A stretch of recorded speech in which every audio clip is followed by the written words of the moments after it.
Hey world, welcome back to another episode of Be Inspired Podcast where we're inspiring you to live the abundant life you deserve. I got another awesome guest on the line, and this one we go way back, man. We go way back to Tuskegee days we representing. That's right. When I first met him, he was Reggie, but he ended up being Coach Hollins to me. And That's even right. though we're out of college, I still That's right. call him Coach, no matter what. It's just a sign of respect. So Coach Reggie's on here. He's gonna tell us his story and share his thing. But before we get started, I just want to thank everyone that tunes in every week to like, share, comment, and subscribe. Anyone that resonates, anything that resonates with you, go ahead and hit the like, hit the comment, subscribe, and share your thoughts in the comments below. All right. So, Coach, tell us a little bit about you and where you're at in life now. Oh man. Well, first off, Sammy, thanks for having me on the platform, man. I love what you're doing. I love the message and the word that you're sending out to the world. So many that need to hear the different stories and what you have to say. So thank you for that first. But nowadays, I'm all over the country, Sammy.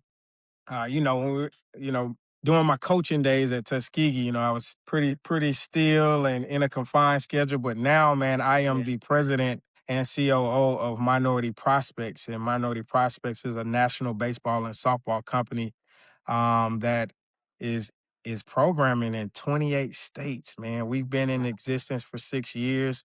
We're COVID baby. Yeah. Our founder and CEO, Alex White, we were good friends during my coaching days. He was an educator for 13 years and also one of the top high school coaches in the country. So, we have a pedigree.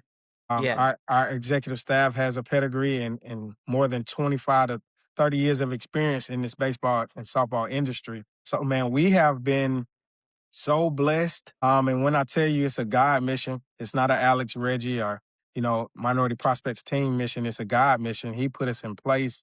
He gave Mhm. Alex this seed, and Alex pretty much reached out to me and, talked about some things that he wanted to do while building this and asked me if I would come on and help him build it.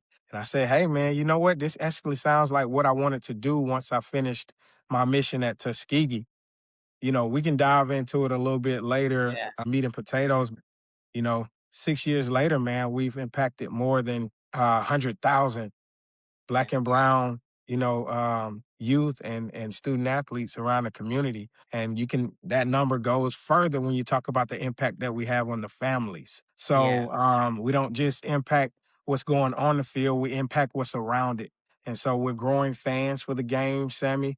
We're growing the game on the field, and we're sending model citizens out into life. So we're teaching life through all of our programming. So you talk about making sure they're equipped to know what to do with the financial dollar, Yeah. making sure they're positioning themselves for their careers.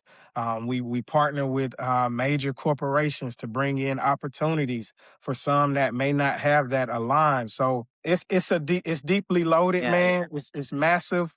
I can downplay it sometimes. I have a lot of humility, Yes. so I don't get ahead of myself. It's bigger than me, but this is massive, man. What God has going on with Minority Prospects. Wow. Congrats on that, man. That's a huge accomplishment. Even Appreciate that. just touching 100,000 kids or more is just a blessing in itself because back in the day, there wasn't something like this to That's right. display kids or college students that are on the way trying to make it to the majors. It was nothing like this. So That's you right. guys are touching lives and changing the future of baseball. We are, man. We are for our young ladies and um, for our young ladies as well. So softball too, man. We Mhm. softball is 4 years old. But baseball is 6 years old. So we could not leave the ladies out. Cause when I tell you, Sammy, we baseball guys, right? But Yeah. man, that softball game, it's electric, dude. You gotta come and experience one of these events. I'm gonna make sure I invite you out. But man, it's electric. It's electric. And I'm a girl dad, so fathers Yeah. and Yeah. parents, they're gonna be behind their baby girl. Yeah, for sure. Yeah. I remember going to the games in ski that those, girls were always lit. They were, yeah, the energy is just crazy, man. It's Yeah. crazy. It's crazy. Uh, yeah, man. So, one of the biggest things is you are the CEO of the company or president. So how do you balance family life and stress? running a company, traveling all over the world? Man, Imma tell you, if I didn't have the woman that I have and the wife that I have, I don't think I would be able to balance it because I don't know if I have a correct answer for you. There was Mm, so many times because this is most people may have thought I left Tuskegee to a position as a president. No, I'm yeah, really an entrepreneur. I'm helping build the company. So we're talking about invested time, invested dollars that go back into the company. So yeah. there's some dark times when you talk about coming home and me being on the road a lot and having two young ones. To have the wife that I have, shout out to her, shout out to Kim, because she has always been the ultimate just role player, just the backbone for what God has for me to do. So she's never tried to overstep that. And she's always been patient, worked with me, understood the mission. That's how I keep the balance because of her selflessness. That's awesome. And I like that because they say that you picking the right partner to help you Yeah, with your God-given vision is very important because if you marry crazy, you're gonna get crazy and you're not gonna that's get right. where you wanna be. So that's powerful for you as That's well right, too. man. That's right. Indeed. So being the president and being around so much athletes all your life, right? How important is mental health for athletes today in general, and how have you seen it affect players today? Yeah, super important, Sammy. When you talk about mental health, that's one of the components that we push through our nonprofit MVP Helping Hands. We make sure that these young men and young women are intact because before we can even get to the field, we have to uncloud the brain through any trauma or past things. I used to talk about that with you guys all the time, and try to bring. I was more of a therapist, and I tell people coaching and being around sports, you're a therapist. You're not just a coach because you have to free the brain in order for them, the student athletes to be able to execute or perform at their highest level. So mental health is at the top, at the forefront. Let's talk about what happens when you leave the field. What's going on? What are some triggers? What are some things that, how do you deal with those failures? All of those things are wrapped into the mental health component. So I think it's very important and it goes hand in hand with performance. Okay, I like that, because sometimes we get our head clouded and you're not able to perform your best just because you're worried about everything That's that's right. off the field. That's So right. being able to put it down and focus on the field is very important. And like you said, man, we worry about what's off.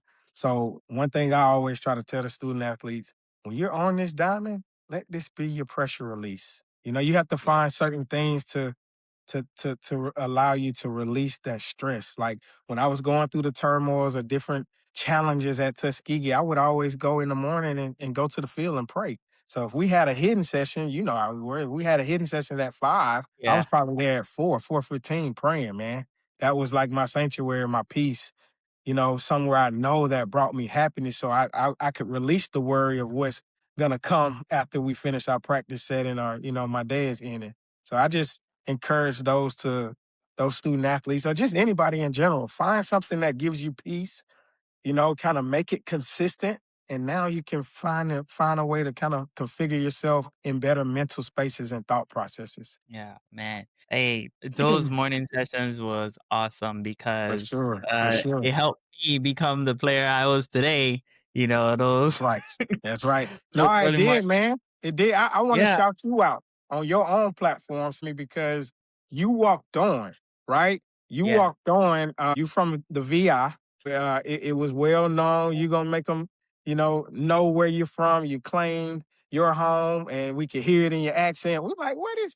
And I'm like, Coach Kirby. I said, this dude can play. He can play. He needs a spot. And I said, Coach, he's a scholarship guy. Eventually, I said, he's going to earn a scholarship. I said, I see the intangibles.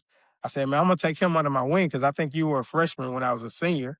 yeah, And that first class almost had like a red shirt year. So you yeah, guys' our first whole year class. playing was under me coaching, right? So it kind of worked out pretty cool because I went from practicing every day with you to, like you said, transitioning to a coach and having to lead and mentor you. So I was already kind of doing that as a senior, but I saw a lot in you, man. And you're talking about your hit tool. You had a natural hit tool. You had a natural defensive presence as a catcher. And then how many catchers do you see walk on that are actually scholarship worthy? So I was just like, oh, this was a blessing. sent, Yeah. because you were coming for education and then just an opportunity.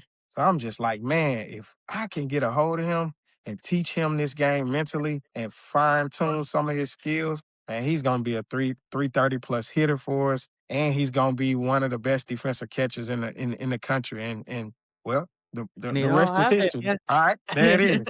There it is. So shouts to Yeah. you, man, and just the intangibles that you have, and just a beautiful personality that you have. Because it was Thank easy to be around you. Everybody, you mad at Sammy? Something's wrong with you, right? you. Something's wrong with you, you know? Yeah. So shout out to you, man. Thank you, coach. I appreciate it, man. Absolutely. Like Absolutely. those were some awesome times because even Mhm. to get in towards the championship those 2 years, that was one of the amazing things about playing for you, you know? 2014. Yeah. Yeah. That was it. I think what 2010, 2011, we had 16 freshmen, and we went Mhm. on a 18 game win streak on the backside. Yeah. And we weren't losing because of the talent. We were losing because of the inexperience that you guys had. And so once we put it together midway, man, I think we went on an 18 game win streak, and I knew, Yeah. I said, "Uh-oh, the conference is in trouble for the next 4 years." Yeah, man. So shout out to y'all, man, and that team we were able to put together. It was Yeah. elite. It was elite. So, like, after we left, you became it took a while, but you became head coach. So tell me some of the challenges you experienced being a coach and being a head coach, at Tuskegee University. Man, I'm gonna tell you, just with the unorthodox structure of where we were in the history of the program, I was doing things that a head coach would normally do as an assistant, because you got to remember it had never been a full-time assistant coach or head coach until myself. I was the first full-time assistant and the first full-time head. So I was carrying the load while Kirby was at football. He was the quarterbacks coach, so that was his responsibility. So when I got to my opportunity, it was more so trying to find a way to separate from the players. I think that was the biggest challenge, because Yeah. as an assistant, you're like their best friend. You're their confidant. Hey, you everything that you guys are telling me everything, and I'm going back to Coach Kirby and say, hey, Coach, we got to address this. This is things that the guys are saying. This is the environment. This is what's going on. So that was probably my biggest adjustment, trying to create separation without being able to have assistant coaches, how Kirby did. I didn't have assistant coaches. So, I was giving the advice, the mentorship, coaching, pitchers, coaching hitters, coaching infielders, doing the budget, everything, right? So I had to find a unique way, man. And so I was able to develop coaches by giving grad assistant opportunities. And so I basically was developing players and coaches. I was teaching coaches how to coach. So that was probably the most difficult thing that I would say with my head coaching transition, because again, I make all of the decisions in the program. Yeah. I'm not gonna be able to be your best friend, right? It just doesn't work like that, because when I have to make a tough decision, I don't want your feelings hurt. you Yeah. know? Yeah. So it was the disparity and the separation from being an assistant to a head. I think that was the most difficult. Okay. All right. Yeah, I could see that happening just because like you gotta separate feelings from business, you know, That's it's right. all about That's right. business and you don't wanna just like a general manager in the major league, you know, they gotta make Indeed. the hard decision and it's not about how you feel. It's about, hey, look, you're in up to par, you know, That's or right. something else, you know? Or this is So what's I get best that. for the team or the Yeah. organization. Yep. Hmm. Indeed. So I know you talked a lot about the different steps you take, but how important in your life to get in towards that coaching opportunity? Because I remember you used to like coach at Auburndale. No, not In Auburndale. Auburn. In Auburn. Auburn. Yeah, Yeah. With Coach Fuller. So yeah, a yeah. lot of people don't know that story, Sammy. I didn't when I came to Tuskegee, I didn't get paid for 3 years. So you talking about purpose. This was really purpose. But a lot of times people see you in certain spots of elevation, but they forget what happened before. So I didn't get paid for 3 years. So I would work a full, but I was invested. I knew what God had for me. And I wanted it more for you guys, because we didn't have it. So I didn't care what I had to do to get the breakthrough for you guys. So I didn't care that I didn't get paid. I still worked the full time job at the institution like I got paid. I don't care. You know, I was there from 5 all the way until 8 o'clock. And then from 8 o'clock until 12 p.m., I would drive up to Auburn to make my living. I trained kids at the facility that you're talking about. And shout out to Coach Fuller for giving me that opportunity to help him run camps because then I learned how to run camps. I learned how to be a trainer, which is different from a coach. And you know, that's a whole discussion in itself. So, man, when you talk about what's going into making me, what went into making me that successful head coach, it was those failures. It was those nights of disappointment, crying, man, not understanding how this thing going, pan out, but also the joy of seeing you guys develop and go on to be men. I was able to implement all of that into your life. So that gave me everything I need. When you brought that up and I got my chance to put a spin on it, I said, oh, okay, I'm gonna take this to new heights. I'm getting ready to refurbish this whole program. Yeah.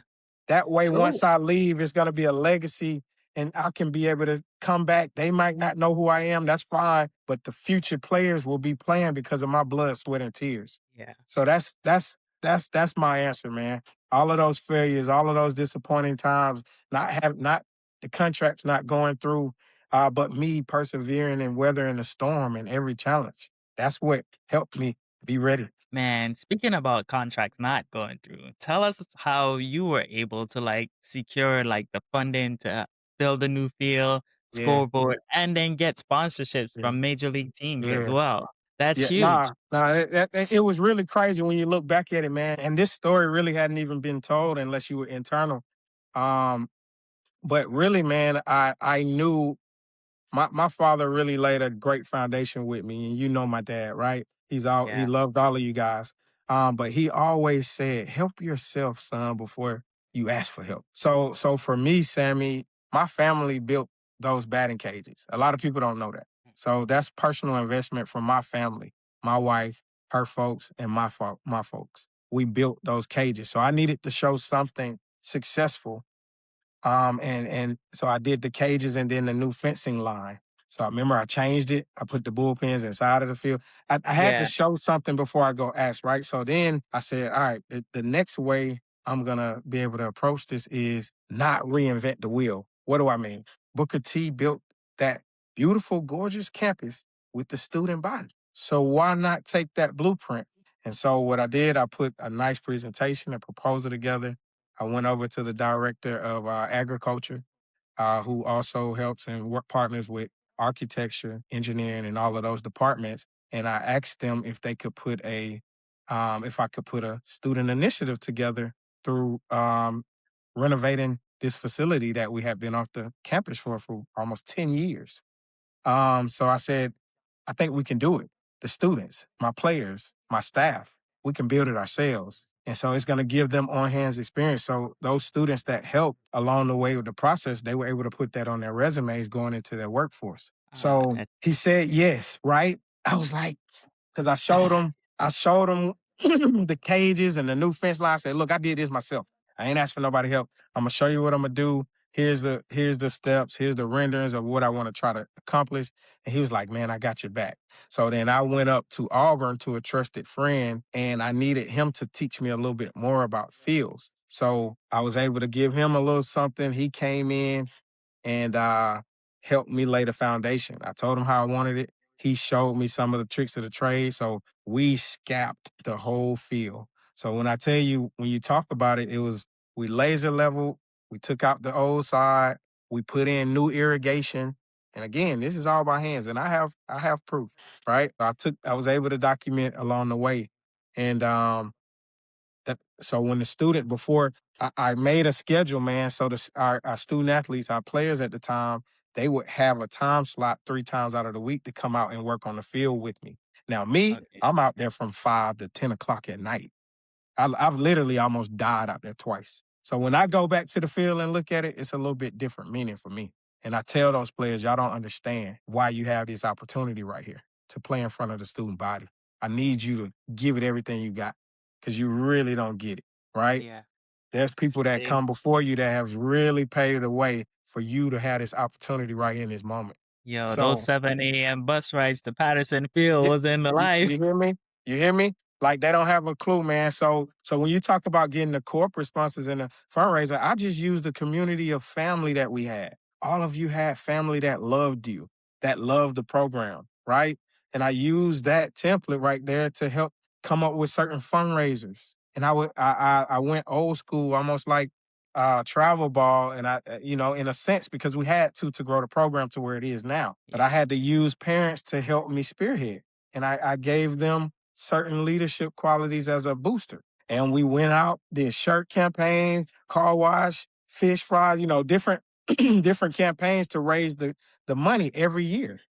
And I knew if I could show this and start showing the parents and the families where the money was going. So every time I Mhm. would show them a phase like, hey, this money is going to this phase. Let me show you what's coming. So now they believe me. They know it's in good hands. We were able to create a fundraising account that was approved by the school. So all of the funds where everything was intact, legal, no problems. And man, the rest is history. Then I approached the Braves and coach. And I said, why wouldn't you want to be a part of something like this? Look what I've been able to accomplish with my community of family, players, and students and institution. I need Yeah. your help to come and put some spotlight on this and then also help us with a few more funds so we can continue the rest of the phases. So the Atlanta Braves, they were in right away and they brought Coke along. So that's how we got the new scoreboard. And I told them, I said, if I'm going to build this, not only am I going to build it, I'm teaching the student athletes how to upkeep. So I taught the student athletes how to upkeep it, right? So that's when the Braves gave a John Deere, a field tarp. They even while I'm gone, they're still doing stuff, right?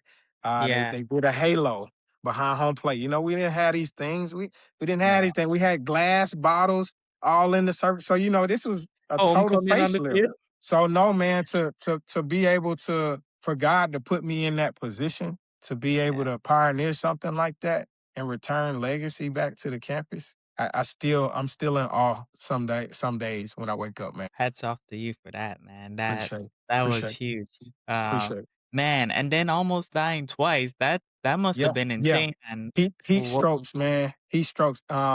Twice. I was Sammy. You know me. Yeah. When I say I'm gonna do something, it's gonna get done. Can't Yeah. nothing stop it. And that's 100% because it's God that sent me on it.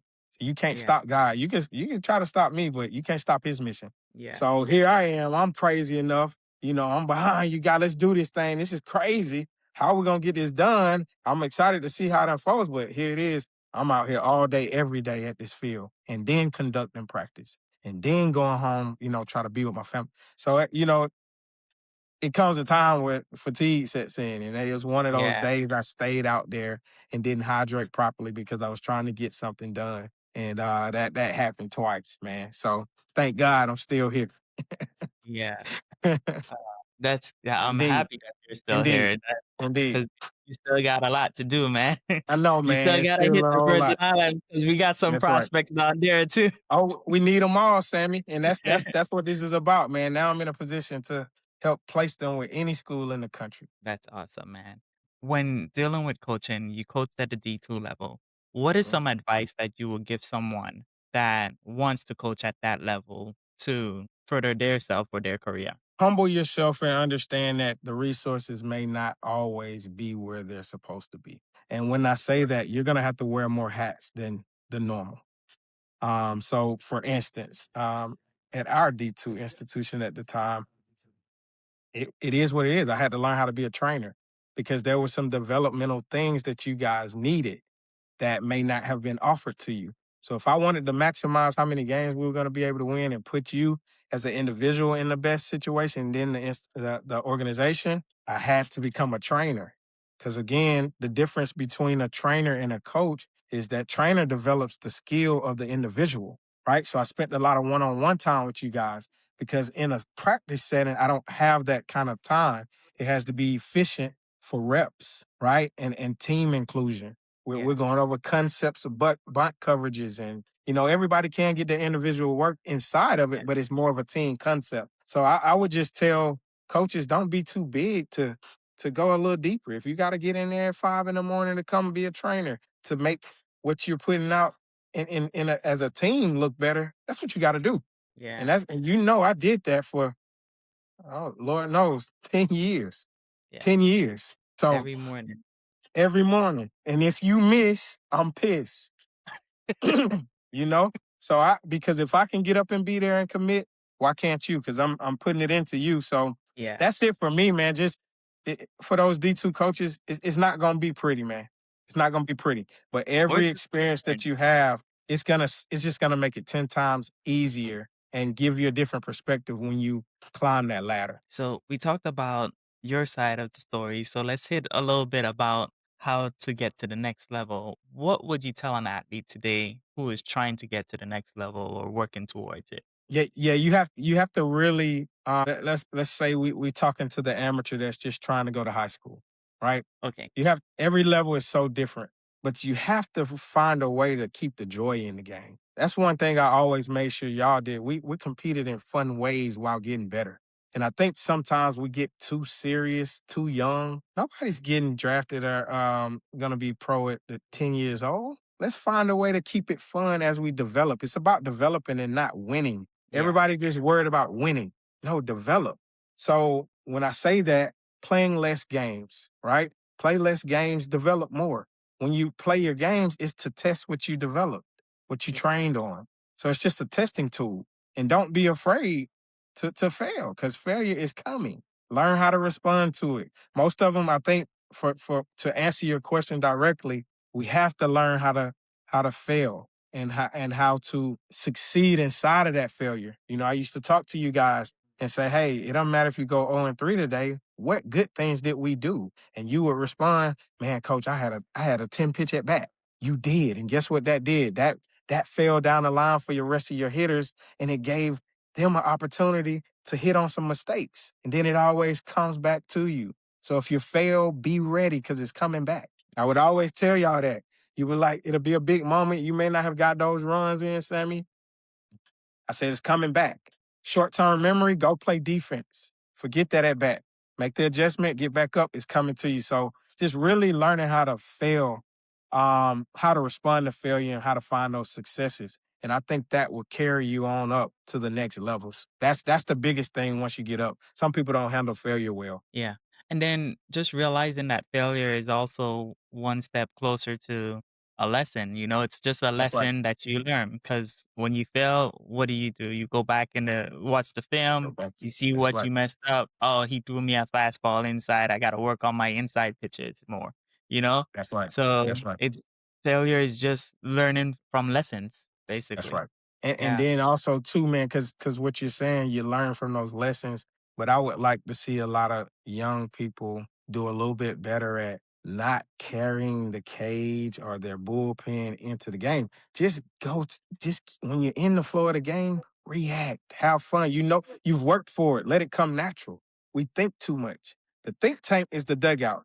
And once you get into Yeah. the batter's box, you should just be getting timing mechanisms. And once you get into that the on deck circle timing mechanism. Then once you get into that batter's box, it's just time to go. You got a plan, you got an approach already. It's just time to have action. Stop thinking about mechanics and this and that. That's gonna sit you back The over with door. me, Hmm. right?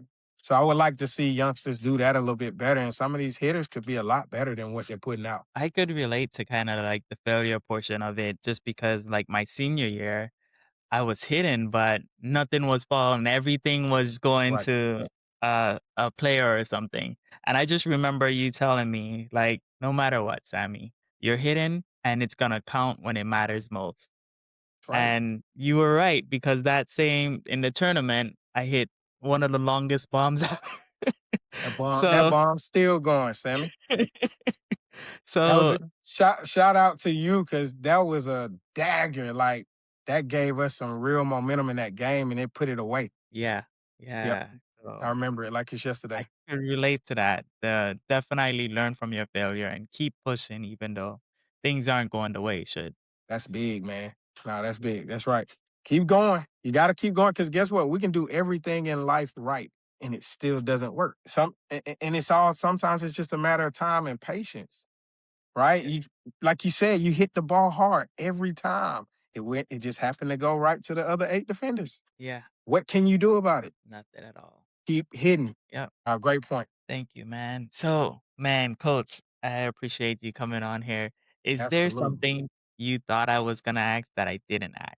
No, man, I just as far as my company is concerned, man, it's a big deal, Sammy. We are doing some major work, and our nonprofit basically goes around and we do ground level camps. So I would love for people to dial in with what we're doing and what we have going because it's feeding the major league level, it's feeding the college level, it's feeding organizations, it's showing them the way, giving them a blueprint, resource, somebody to confide in for direction.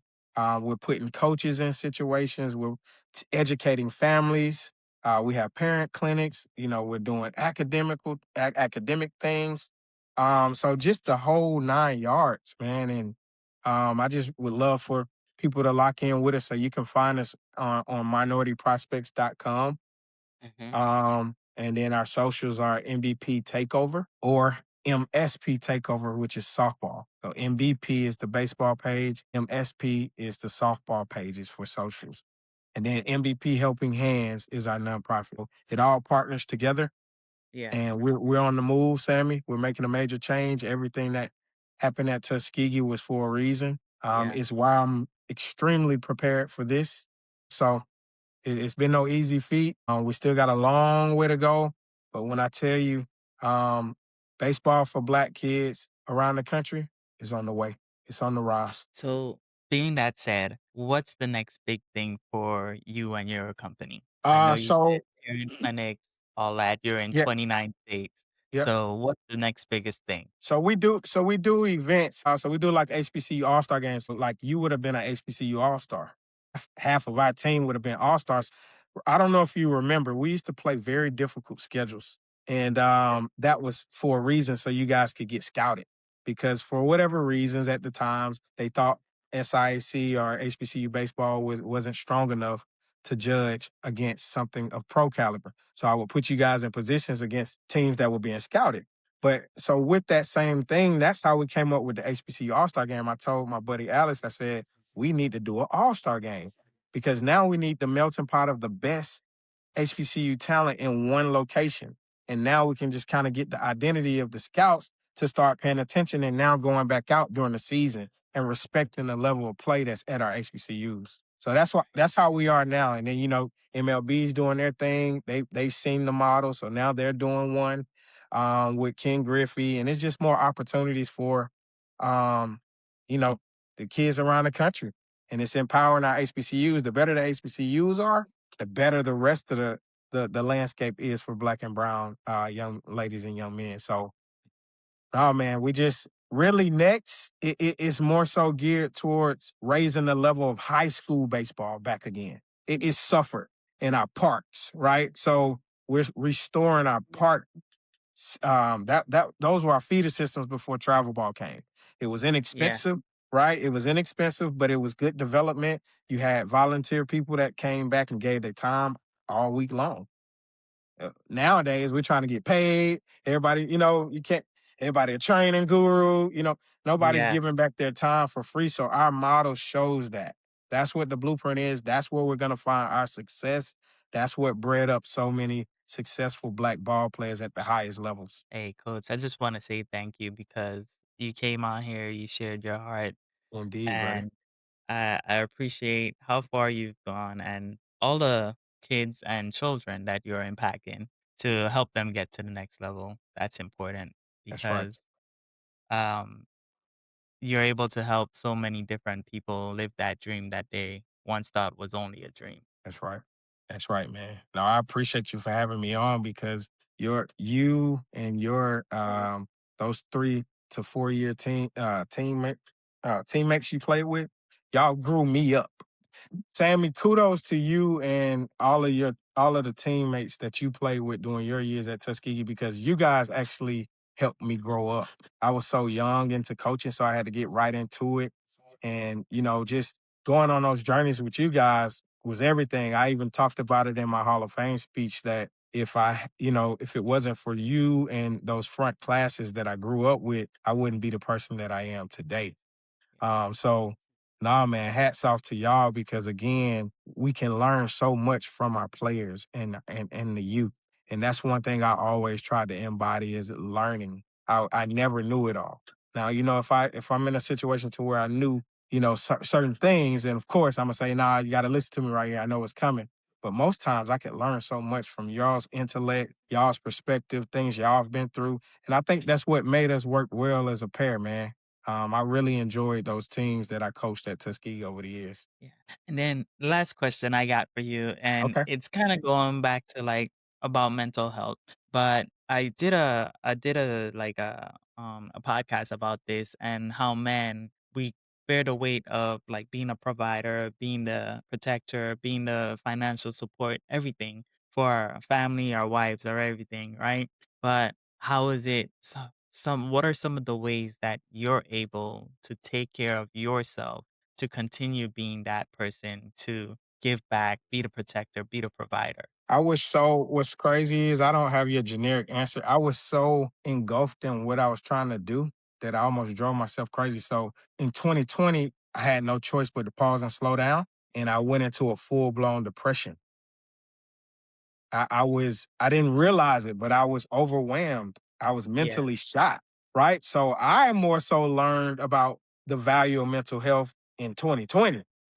You would have thought I may have known. Nope, I was just getting it done, pushing it away, not talking about it, getting it done. But the thing is for us to sometimes slow down, talk about it, see if we can get to the addressing parts of what's really going on. But I think we have to slow down sometimes because we always in a race or trying to achieve things. So if you yeah, never slow down and actually take the time for yourself, you won't even know that you got an issue.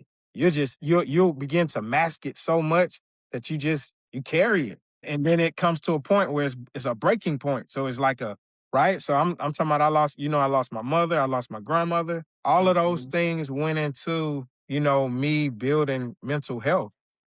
I didn't know I was carrying that load. I had never properly grieved until 2020. I had resentment from the institution for them not supporting us in certain ways, having to fight so hard to get things for you guys. So it was so much I was carrying. It was so much I was carrying. So take the time, slow down first. Do something good for yourself, whether that's a vacation, that's going to get a little massage, or taking just a day to get into a quiet space to where you can just think. The best executors and thinkers and people who are mentally sharp, they get in quiet spaces. So I always find my quiet spaces because now I can really identify that, hey, this is what's going on, or this is where I need to be focusing at. Because if it's too loud, you're going to lose focus. You're going to be distracted. yeah. I was distracted for 12 years. It's a long COVID time too. slowed me down. COVID Yeah, slowed me down, gave me quiet time. I had to look at myself and I could not ignore it anymore. So yeah. yeah, that's important, man, just to create your quiet space so you can evaluate yourself. I like that. With that being said, coach, thank you for coming on here, sharing your heart, telling me about the life you live, the being the experienced coach you are, and helping other Be- people. I appreciate it. No, If man, you like thank you. it, you're welcome, man. If you like this episode, go ahead and like, share, and comment. If something was said that resonate with you, go ahead and hit the subscribe button and have a conversation in the comments. All right. Until next time, this is Be Inspired TV, where we're inspiring you to live the abundant life you deserve. Until next time, peace out.